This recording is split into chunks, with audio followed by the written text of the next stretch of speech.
Salam uşaqlar, fizika situasiyalara baxırıq. İkinci hissədən situasiya nömrə 5. Sabit cəryan mənbəyinə 2 lampa, K açarı, rezistor, induktivli frondakı henr və aktiv müqaviməti 2 ohm olan sarğac şəkildəki kimi qoşulubdur. 10-cu sualda soruşur ki, K açarını qapıyanda hansı lampa dərhal parlaq közərər, hansı isə tədricən közərərək müəyyən zamandan sonra maksimal parlaqlığa çatar. Cavabınızı əsaslandırın. Biz K açarını qapıyanda burada cəryan mənbəyi müsbət qütbü buradır, mənfi qütbü buradır. 1-2 müsbət qütbündən cəryan gəlir, axır. Belə 2 lampasından keçir, gedir. 2 lampasının qarşısında bir maneə yoxdur. Yəni dərhal o parlaq yanır. Bu öz yerində. Yəni dərhal yanan 2 lampasıdır. Amma 1 lampası dərhal yana bilmir. Bu sarğaca görə. Niyə? Deyirik ki, sarğacda yəni onu ləngidən sarğacdır. Ləngiməyə səbəb olan. Və öz-özünə induksiya hadisəsidir. Deməli, dövrəni qapayan kimi bu qapağı, açarı qapayan kimi nə baş verir? Dövrdə cəryan artır. Və sarğacda öz-özünə induksiya elektrik hərəkət qüvvəsi Lens qaydasına görə əsas cəryanın əksinə yönələn bir cəryan yaradır. Və bu cəryan dərhal onu maksimum qiymətə çatmağa imkan vermir, mane olur.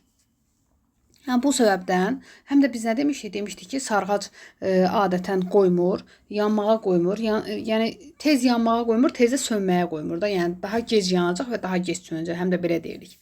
Yəni, induksiya cəryanının, öz-özünə induksiya hadisəsinin səbəbindən bir lampası gec yanacaq, amma daha parlaq yanacaq sonradan. Maksimal parlaqlığa çatacaq.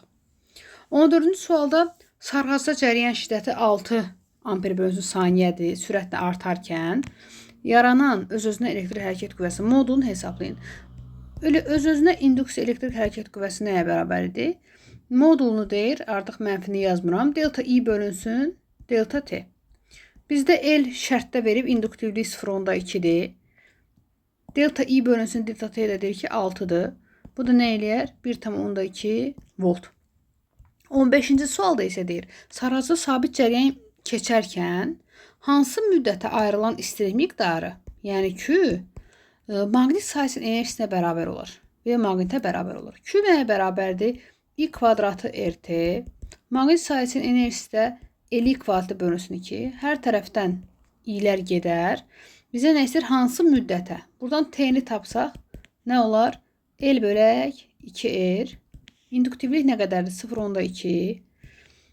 2 vurulsun. R nə qədərdir? 2 ohmdur. Bunu da böləndə eləyər 0,5 saniyə. Bax, bu cür həll eləyərik.